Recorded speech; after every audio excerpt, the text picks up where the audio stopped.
Hi everyone, and welcome to my review video where I'll be covering my highlights for 2019. Last year I brought a veteran race car out of its retirement and I joined the JEC Saloons GTs for 2 action-packed rounds of racing.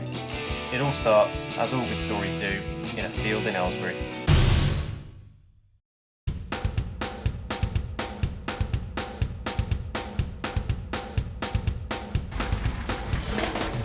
It's fair to say that I didn't know exactly what I had on my hands when I dug the Jag out of its grassy resting place. As it turns out, I needn't have worried.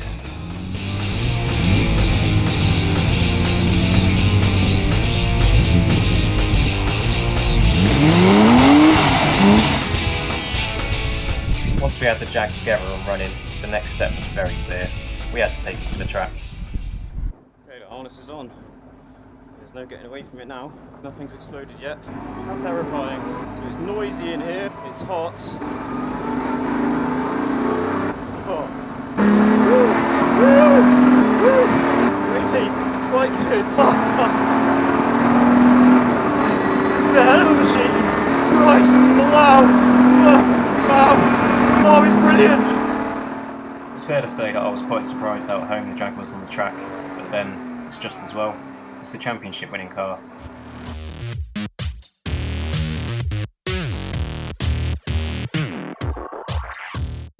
In years gone by, and without its corporate livery, this Jag won the championship in Gale's hands, so the other Jag drivers keep on reminding me.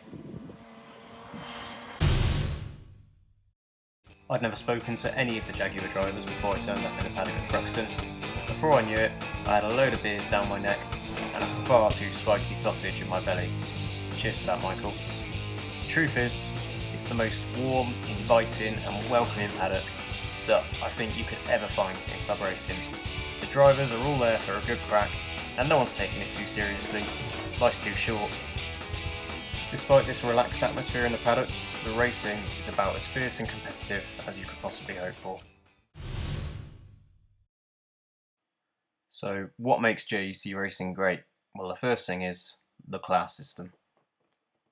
The JEC Saloons GTs runs 4 distinctive classes. Class A is for near standard production specification cars, and as you climb through the classes, you're allowed to do more and more to make the cars faster and produce more power through Class B and Class C, and finally to the absolute showcase, which is Class D.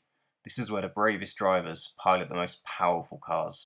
Here you can expect to find forced induction, flame-spitting monsters, and a load of nutcases with very heavy right feet.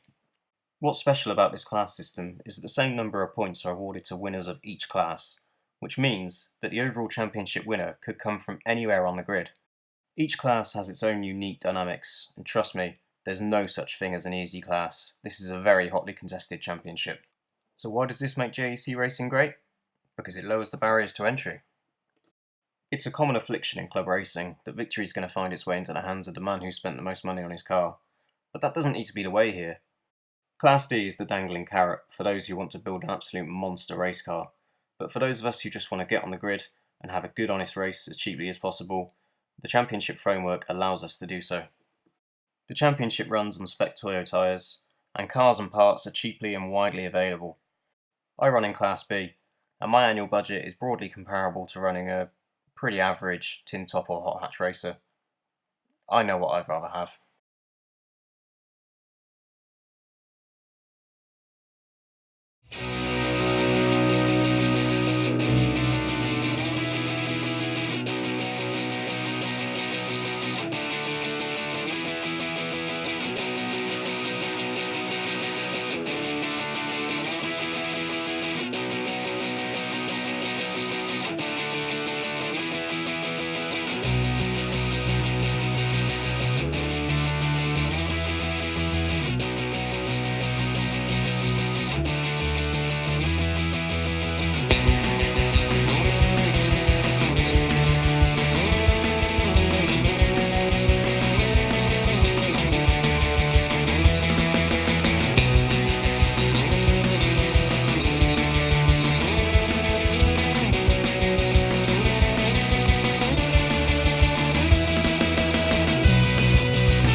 think the fact that I had so many clips to put together there, after only doing 2 rounds, 4 races, shows you how good the championship is, and the fact that I did it in the cheapest race car I could get my hands on, really, that had been dragged out of a field, and I've managed to scoop some decent results in my class. If that's not accessible racing, then you tell me what is. This series is off the charts, really, for entertainment factor. The cars are so big and leery that they make the circuits feel small. You're always sideways, you're always wheel to wheel with someone, and the racing's top notch. We also run a reverse grid for every second race, so things are always getting mixed up. In fact, I've had such an action-packed few races that, inspired by an old friend who I used to race karts with, I'm pleased to introduce the Oliver Biani top overtakes of the year. In 10th place is an overtake on Roger Webster at Donington. My first dry laps at Donington, and the field had dropped me slightly, so threw it into the chicane with as much gusto as I could muster, got a decent exit, got a run on Roger, and managed to make it stick on the braking into red gate.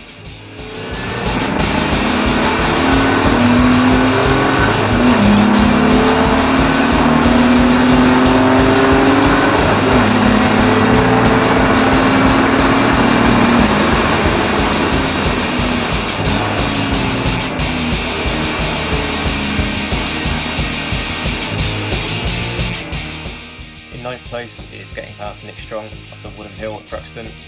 It's after our first time through church in the wet, which is a bit of a bum-twitching moment, but somehow managed to carry enough speed to get the run all the way up the Woodham Hill and to brake in for the chicane.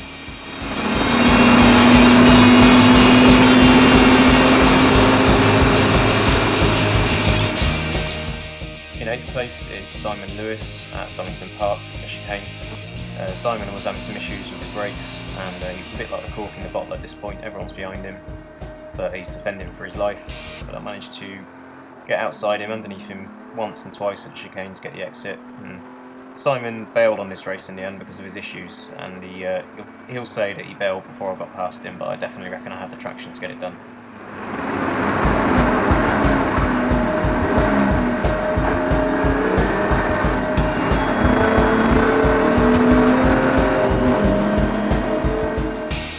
In 7th place is Colin Philpott and Michael Holt at Thruxton in the wet. Neither of these guys seem to be loving the wet conditions. None of us had much grip, there wasn't much to go around. I managed to get the traction off of Seagrave, drag race Colin up to Noble, and then I was looking at Mike and I was thinking I wasn't going to get by him at the inside because he was going to take my nose off, but very gentlemanly, he left me in space and managed to get it done.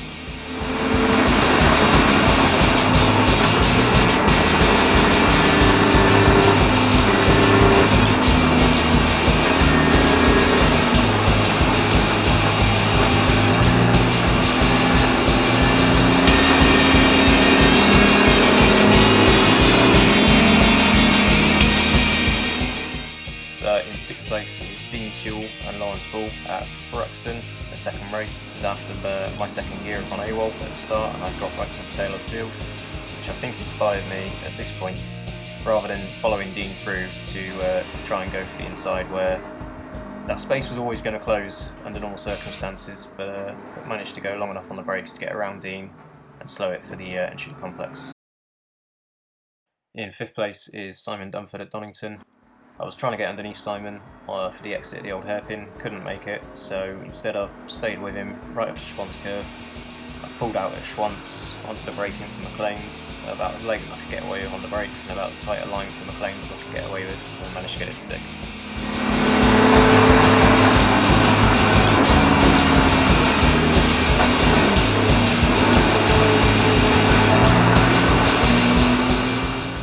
And in 4th place is getting around the outside of Tom Lenthal at Noble in my first ever race at Thruxton. This is for 6th position. The move wasn't really on going into Noble, but for some reason I've tried something do or die, which was just as well, because it turned out to be the last lap. It's left me all sorts of out of shape for Goodwood, but I managed to keep Tom outside me on a tight line at Goodwood to keep him behind.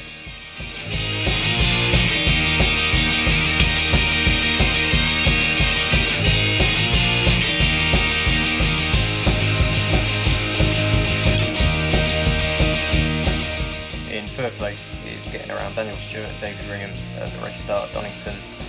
This one special for me because at the time I remember being certain I was going to get squeezed out.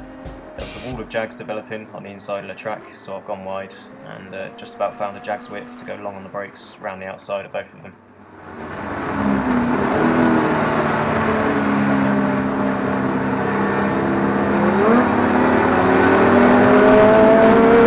In second place is a move on Nick Strong into Redgate, and I think I've got Simon Lewis to thank for this one because he's kept Nick very busy for a long time.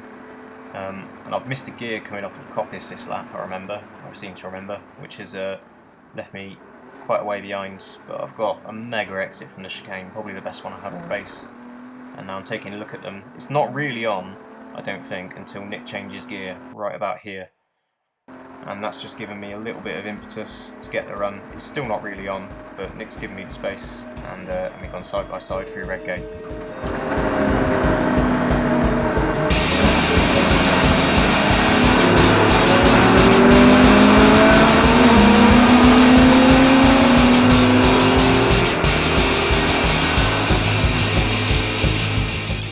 And in first place, my favourite overtake I've made this year was actually the first proper overtake I made in anger this year. This was following Tom Lenthal, and on the brakes into the complex I noticed that he's just gone a little bit long, so I hung wide and tried to get underneath him, and I tried to get underneath him 3 times, finally got the traction off the Seagrave. We drag raced each other down to Noble, and then I went round the outside of him at Noble and picked up the inside line of Goodwood.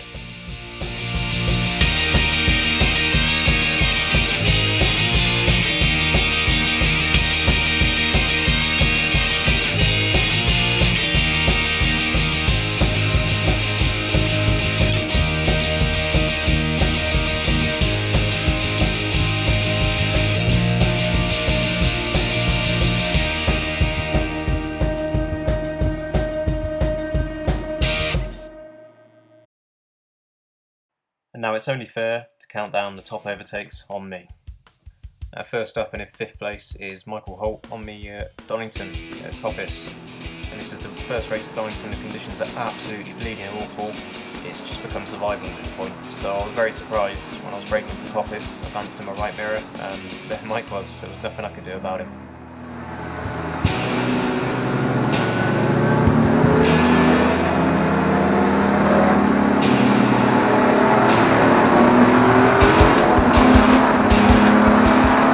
And in 4th place is a little bit of opportunism from Tom Lenthal. Coming out of chicane at Fruxton, I've missed a gear and started moving to the right thinking I'd have it covered, but Tom was already there.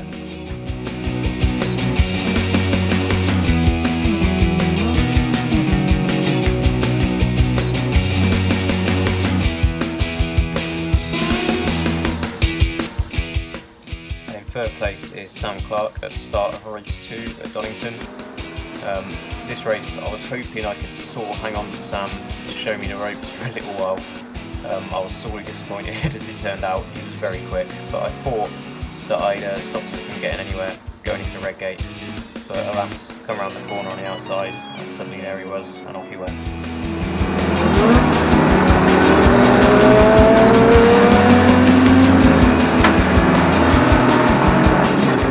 In 2nd place is Tom Robinson at the 2nd race at Fruxton, where he's played me like a fiddle, to be honest. As I've made a move to the inside, Tom's just tightened my line up slightly, and I've locked up a brake, skated off over the grass, and gone deep into the chicane, and Tom's just waved me goodbye and come back underneath me again.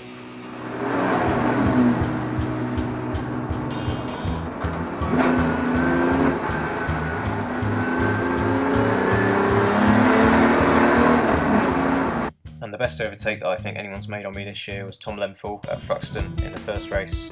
As we come through Church, there's absolute chaos where Tom Robinson's had a spin.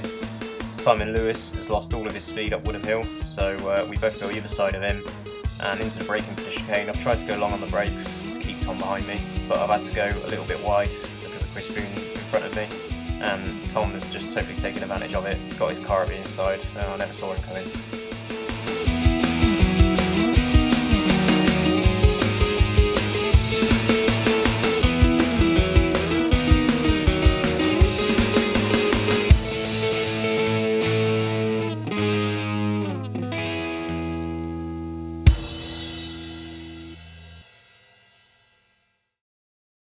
So those were my highlights of 2019. V12s, V8s, straight sixes, wheel to wheel, overtaking, and the most salt of the earth bunch of racing enthusiasts that I think I've ever met. I'm dead excited for next year where I'll be doing a full campaign, and I'll see if I can take a tilt with the title.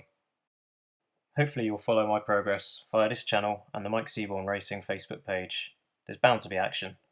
I hope this video has given you a good idea of how exciting the JEC Saloons and GTs are, and I hope you've enjoyed it.